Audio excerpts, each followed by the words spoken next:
मुंबईला पाणीपुरवठा करणाऱ्या तलावांमध्ये 90.16% जलसाठा उपलब्ध आहे।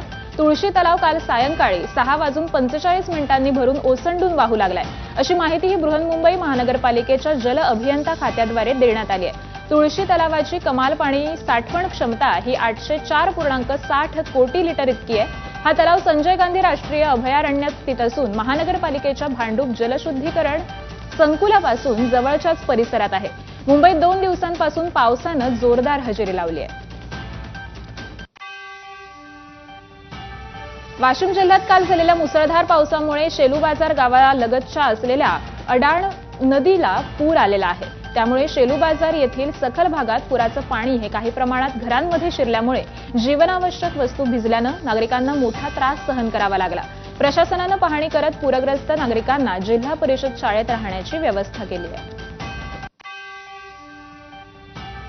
जळगावच्या धरणगाव शहरातील धरणी परिसरामध्ये सलग दुसऱ्या दिवशी धरणी नाल्याला प्रचंड पूर आल्यामुळे परिसरातील जनजीवन विस्कळीत झाले।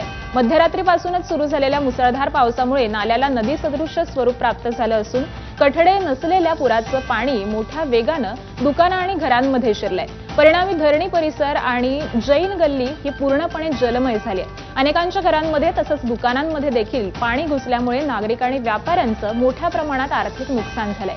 कालच्या तुलनेमध्ये आज पुराची तीव्रताही अधिक असल्यामुळे नागरिकांमध्ये भीतीचं वातावरण आहे।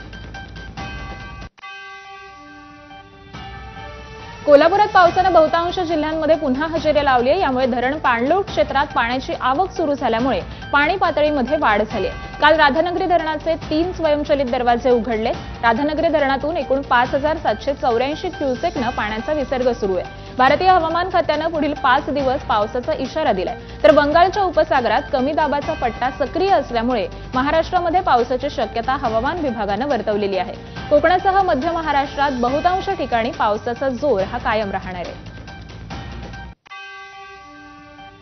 गोंदियातील अर्जुनी मोरगाव तालुक्यातील एटिया डोह धरण यावर्षी प्रथमच 100% भरलं असून धरण ओव्हरफ्लो झालंय। गेल्या 2 दिवसांपासून या धरणाच्या पाणी पातळीमध्ये सातत्याने वाढ होतीये, तर सिंचनाच्या दृष्टिकोनातून इटिया डोह धरण हे महत्त्वपूर्ण असून गोंदिया जिल्ह्यातील शेतकऱ्यांची सिंचनाची चिंता मात्र मिटलेली आहे।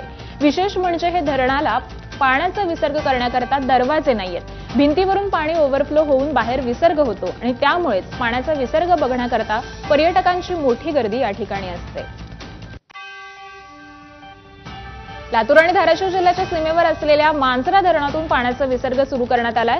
धरण 90% अधिक भरल्यामुळे 4 दरवाजांमधून 3,494 क्युसेकनं पाण्याचा विसर्ग सुरू आहे। तसंच नदीकाठच्या गावांना देखील सतर्कतेचा इशारा देण्यात आलाय। धरणातील 4 वक्रद्वारं 25 मीटरनं उघडली असून 3,494.28 क्युसेकनं विसर्ग हा मांजरा नदीपात्रामध्ये सोडण्यात आलाय। पुढील पावसाच्या स्थितीनुसार विसर्गामध्ये बदल करण्यात येईल अशी माहिती प्रशासनानं दिली आहे।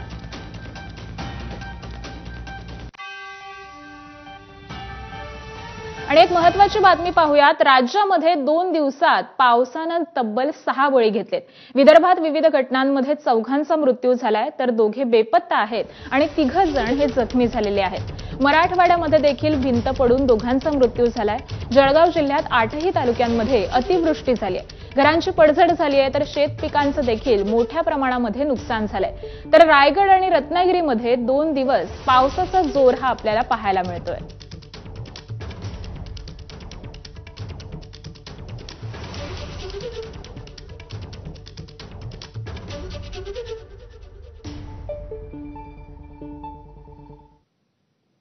रायगडमधील एकूण 28 धरणांपैकी 26 धरणं ही 100% भरली आहेत। काल झालेल्या मुसळधार पावसामुळे धरणांच्या पाणी पातळीमध्ये वाढ झाली आहे। उर्वरित 2 पैकी उसरण धरणामध्ये 99% पाणीसाठा, तर पुनाड धरणामध्ये 58% पाणीसाठा उपलब्ध आहे।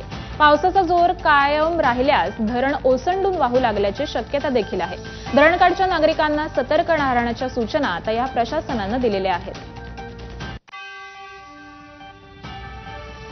धुळे शहरामध्ये पावसाची दमदार हजेरी। मुसळधार पावसामुळे सखल भागात पाणी साचलंय। अचानक आलेल्या पावसामुळे नागरिकांची चांगलीच तारांबळ उडाली आहे। नागरिकांना काळजी घेण्याचं आवाहन प्रशासनानं केलंय। जिल्ह्याला रेड अलर्ट जारी करण्यात आलाय। नागरिकांना दिलासा मिळाला असून शेतकऱ्यांनी देखील समाधान व्यक्त केलंय।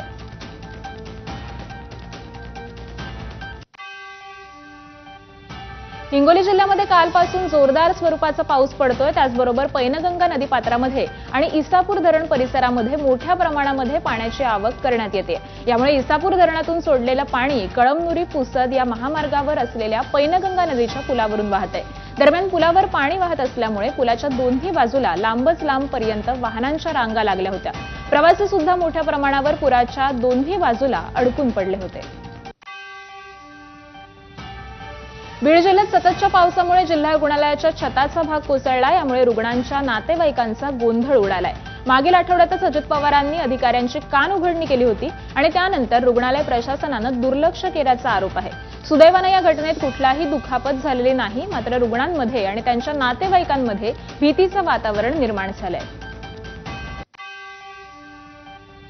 नांदेड जिल्ह्यातील लोहा तालुक्यातील गांधीनगर या वस्तीला ये-जा करण्यासाठी रस्ताच नाहीये। त्यामुळे ग्रामस्थांना ओढ्याच्या पुरातून मार्ग काढत प्रवास करावा लागतोय।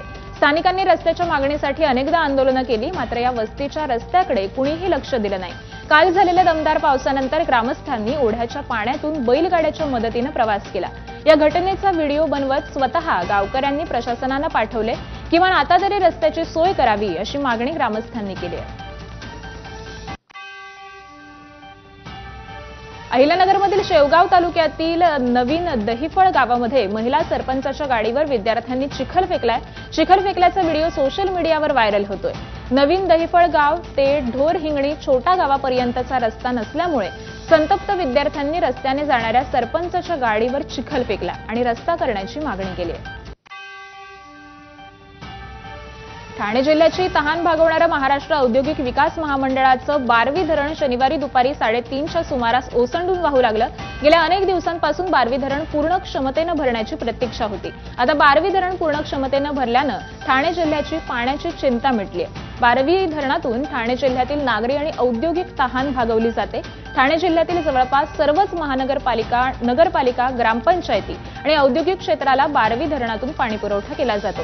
त्यामुळे बारवी धरण पूर्ण क्षमतेनं भरण्याकडे संपूर्ण जिल्ह्याचे आणि शासकीय संस्थांचे डोळे लागलेले असतात। मुंबईच्या कोकण नगर गोविंदा पथकाकडून 10 थर लावत विश्वविक्रम रचला। ठाण्यात प्रताप सरनाईकांच्या संस्कृती प्रतिष्ठानच्या दहीहंडीत गोविंदांनी लावले 10 थर।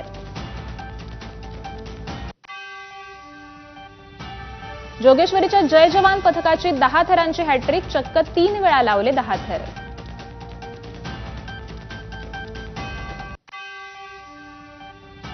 ठाण्यातली माजी खासदार राजन विचारेंची दहीहंडी ठाण्याच्या प्रमुख 5 गोविंदा पथकांनी एकत्र येत फोडली।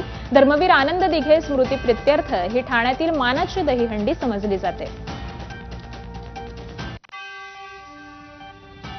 ठाण्यातली मंत्री प्रताप सरनाईकांच्या संस्कृती प्रतिष्ठानची दहीहंडी फोडण्याचा मान परदेशी पाहुण्यांना, स्पेनच्या पथकानं फोडली दहीहंडी। मुंबईत काल दहीहंडीच्या उत्सवाला गालबोट लागलं। या उत्सवात दोघांचा मृत्यू झालाय तर अनेक जण जखमी झाले। याची आकडेवारी समोर आली आहे। मानखुर्दमध्ये हंडीचा दोर बांधताना तोल जाऊन 32 वर्षीय तरुणाचा मृत्यू झालाय। त्याचे जगमोहन शिवकिरण चौधरी असं नाव आहे। दहीहंडी पाहणाऱ्या 9 वर्षीय रोहन वाळवीचा अचानक बेशुद्ध होऊन मृत्यू झालाय। रात्री 9 पर्यंतच्या आकडेवारीनुसार 120 गोविंदा जखमी तर 120 जखमी गोविंदांपैकी दोघांची प्रकृती ही चिंताजनक आहे।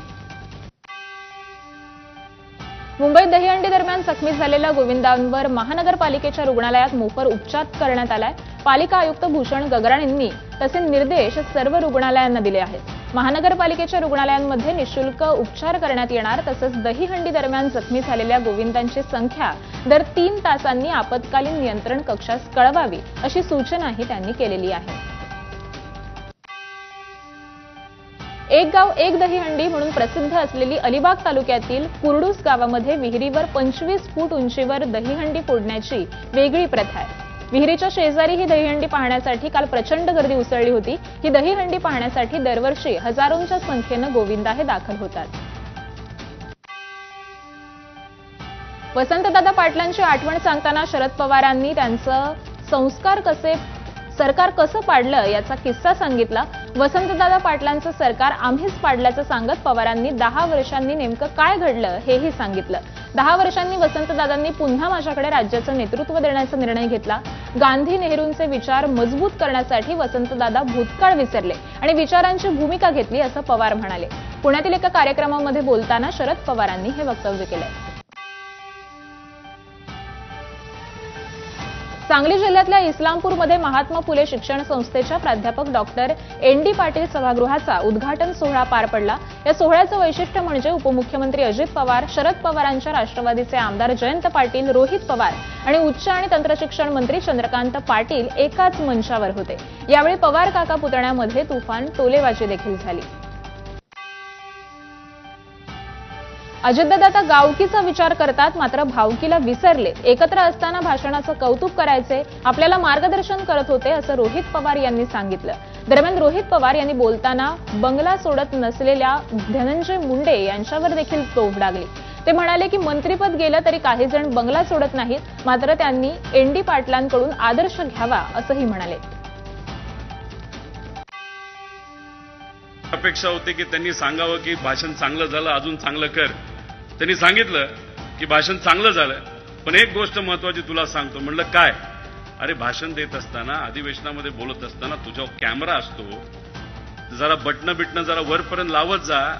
म्हणजे एवढं बारकाईने लक्ष त्या काळामध्ये माझ्यावर होतं. आता ते गावकीचा विचार करतात, पण भावकीला कुठेतरी विसरलेले आहेत.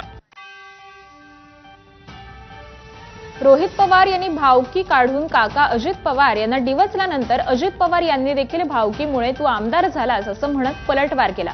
रोहित पवार आणि उपमुख्यमंत्री अजित पवार इस्लामपूरमधील एका कार्यक्रमाला एकत्र आले असताना राजकीय जुगलबंदी रंगली. रोहित पवार यांनी अजित पवारांवर फटकेबाजी केल्यानंतर जयंत पाटील यांना वाळवा तालुका सहजासहजी वाकत नाही असं म्हणत अजितदादांना अप्रत्यक्ष चिमटे काढले. त्यामुळे चांगलीच शाब्दिक फटकेबाजी देखील रंगली होती. सूरज चव्हाण यांना पक्षाचे सरचिटणीस जरा जयंतराव त्याला विचारा किती मतं पडली. पोस्टल बॅलेटमध्ये आलाय आपण, त्याच्यामुळं माझ्या कुणीच मागे लागू नका.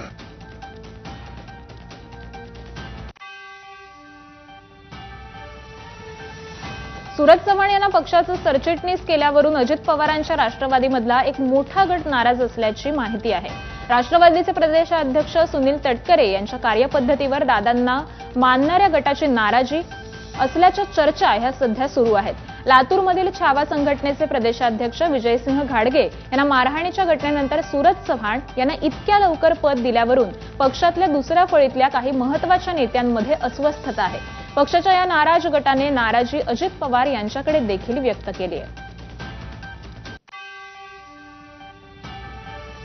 अजित पवारांच्या राष्ट्रवादीने गोंदियामध्ये मोर्चे बांधणी सुरू केली आहे. प्रफुल्ल पटेल यांनी तिरोडा येथे कार्यकर्ता मेळावा घेतला. यावेळी त्यांनी कार्यकर्त्यांना निवडणुकीच्या पार्श्वभूमीवर कामाला लागण्याच्या सूचना केल्या. तर यावेळी त्यांनी कार्यकर्त्यांना कानमंत्र देखील दिला. आपला पक्ष वाढायला संकोच करायचा नाही. दुसऱ्या पक्षाचा कोणी येत असेल तर त्यांना घ्या, वेलकम करा. प्रफुल्ल पटेलांनी कार्यकर्त्यांना अशा सूचना दिल्या आहेत. आणि यासोबतच बुलेटिनमध्ये घेऊयात एक छोटासा ब्रेक. पाहत रहा एबीपी माझा.